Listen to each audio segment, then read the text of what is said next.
ئەم ستافە لە بەیانیەکی زووەوە وەستا و خەلفە سەرقاڵی ئامادەکاری شیرینین تا سفرەوخوانی ڕۆژۆوانی پێبڕازێننەوە. شیرینەکان لەم سەردەمەدا جۆراوجۆرن. هەموو ئەم جۆرانە پەیوەستن بە خواستی سەرەکی کڕیارانەوە. شیرینەکان ئێمە تایبەتی خۆی لە مانگی ڕەمەزانی پیرۆزا بە تایبەتی شیرینی خواستی زیاتر لەسەری و بە تایبەتی لوقمەقازی و بامیە و زلابیا و داتڵی و کنافە و زنود و جبنیە ئەوە بەس بە پەنیر دروستەکرێ.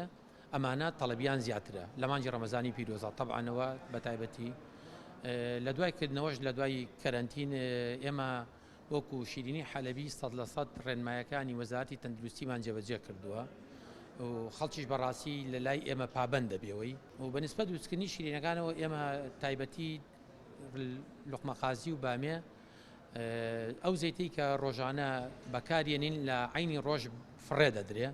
شیلەکەش شیرەی کلۆکۆز بەکارێنین تایە، یعنی شەکر نییە با بڵین، باڵ ڕێژەی شەکری هەیە با بڵین لە سادە، بەڵام هەوڵماناوە کەمترین شیرینی هەبێ.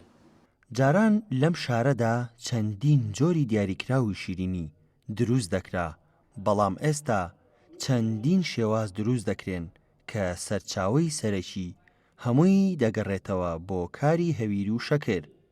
ئێمە لێرە ئیشی پاقلاواقین. ئیشی پاقلاوە لێرە بە چەند مەرحەلەیە کاڕوا. یەکەم مەرحەلەی شێلانە کە هەویرەکە ئەشێلین، دوو مەرحەلەی هەویرکردنە ئێمە پێڵین گونەکردنە، دوای ئەوە مەرحەلەی شێبەکردنە، اینجا ئەکرێتەوانێ، اینجا بە ئەم شێوازانەی پشتی منی لێ دروست ئەکرێت. پاقلاوە لە پێشە نانەکە یەکەینەوانێ، دوایەوە فسقی تێەکەین، ئەنجا ئەی بڕین پاقلاوەکە بەم شێوازی کە لە پشتمانەوە ئیشەکەن. کونافە لە پێشە هەویرەکەی ئەشێلێ، ئێمە مەشینەی گەورەمانەیە، معمەلەکەی لە قاتی سەروترمانە. ئەم کونافەیە هەویرە هەر ئەیشێلین، ئەنجا هەویری شعری لێ دروستەکرێ، ئێمە پێڵێن شعریە. کونافە لە پێشە ئەخرێتە سەر سینی و ژێری سینەکە چەورەکرێ و دوای کەپسەکرێوێتە مەرحەلەی برژانن.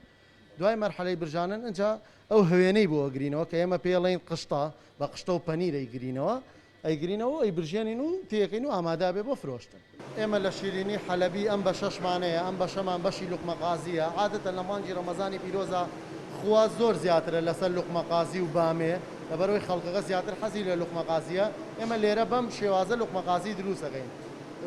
هەویر شێلانەکەی جیاوازە، لوقمەقازی بە مەشیناغین، شیلەی ئەو شیلە کلوکۆزەیە کە بۆم باسکردن بەکاریات، ڕۆنەکەی هەمان ڕۆنە بۆم باسکردن، بۆیە لوقمەقازی ئەمە لەگەڵ جێگە و شوێنەکانی ترا جیاوازە و خواستی زیاتر لەسەرە.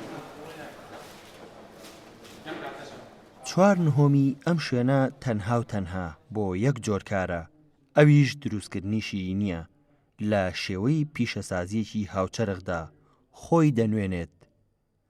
محەممەد حسەین گەلی کوردستان، سلێمانی،